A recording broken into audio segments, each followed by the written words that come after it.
Bonjour à tous. Il est vrai qu'actuellement, le droit est plutôt malmené et il est vrai que beaucoup d'entre nous pourraient être légitimes à se demander finalement à quoi sert le droit s'il ne permet pas à nous défendre. À quoi sert finalement les droits fondamentaux s'ils ne sont pas respectés, s'ils ne sont pas appliqués, si finalement une autorité quelconque peut y contrevenir sans être rappelée à l'ordre. Et je crois qu'il est aujourd'hui important, malgré ce qui nous arrive, malgré que le droit soit en effet très malmené actuellement, de revenir précisément sur cette logique de droit, de pouvoir l'expliquer, d'abord pour rappeler que c'est d'abord une très belle discipline qui en principe permet à réguler les relations dans une société, à faire en sorte que les gens qui sont un peu plus faibles peuvent avoir de quoi se défendre. Rappeler que le droit est au contraire une discipline d'avenir et qu'on ne doit surtout pas l'abandonner, ni dans sa réflexion, ni dans les combats que nous menons, parce qu'en effet, si en ce moment les argumentaires développés n'arrivent pas forcément à convaincre les tribunaux, par contre, ils peuvent laisser une empreinte dans la mémoire collective et cela me semble d'une très grande importance. Rappelons ce qu'est en effet le droit. C'est avant tout en effet une discipline qui permettait aux hommes de vivre en société et de pouvoir réguler leurs différends. Et c'est pour ça qu'il y a une division que j'aime bien, moi, c'est de rappeler qu'en effet, il existe en droit la lettre, c'est-à-dire le droit qu'écrivent les hommes. Ce droit n'est pas forcément juste, il peut même des fois être très injuste, et on peut en effet l'appliquer de façon à la lettre, d'où pourquoi ce mot qu'on utilise, le droit à la lettre, c'est-à-dire l'appliquer tel qu'il est écrit de façon systématique, sans y porter garde ou même réflexion. Mais il existe aussi dans le droit un autre niveau d'analyse et qui justement c'est celui-là qui fait avancer les idées, qui est l'esprit de la loi. L'esprit de la loi ne dépend pas forcément des hommes, ne dépend pas de ce qu'ils écrivent, parce que l'esprit de la loi, c'est avant tout le rapport que nous avons aux choses, c'est-à-dire que ça dépasse l'homme. Quand vous demandez par exemple un laissez-passer pour rentrer dans un café, vous asseoir et boire un verre, on ne peut pas appeler ça de la liberté. Ce qui signifie que la liberté a une valeur qui lui est propre et qui dépasse l'homme. Et c'est parce que la liberté a une valeur qui lui est propre que, quelles que soient les lois que l'on écrit, on aura beau mettre le mot de liberté, nous sommes en capacité, avec cette logique de droit, justement avec l'esprit de la loi,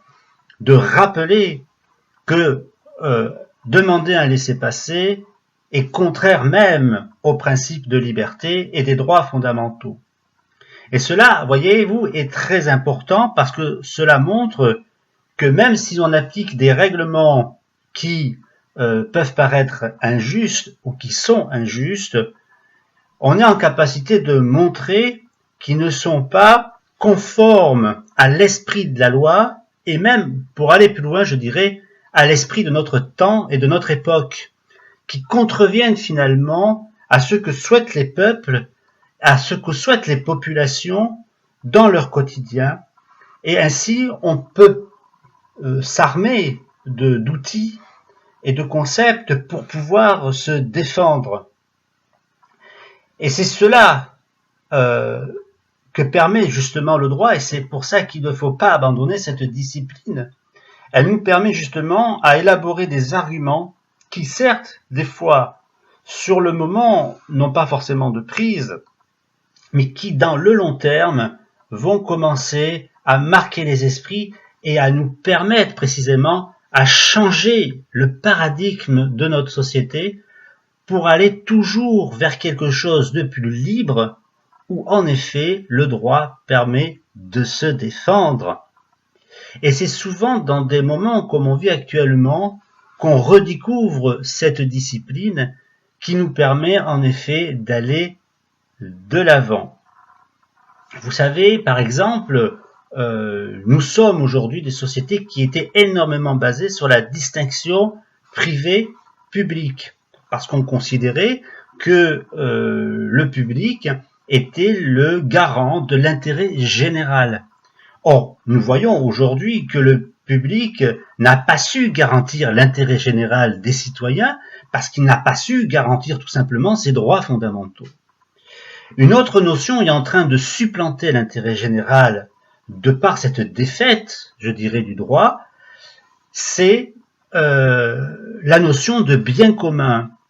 Et le bien commun peut être garanti, protégé par l'ensemble de la population, par les associations, par les fondations,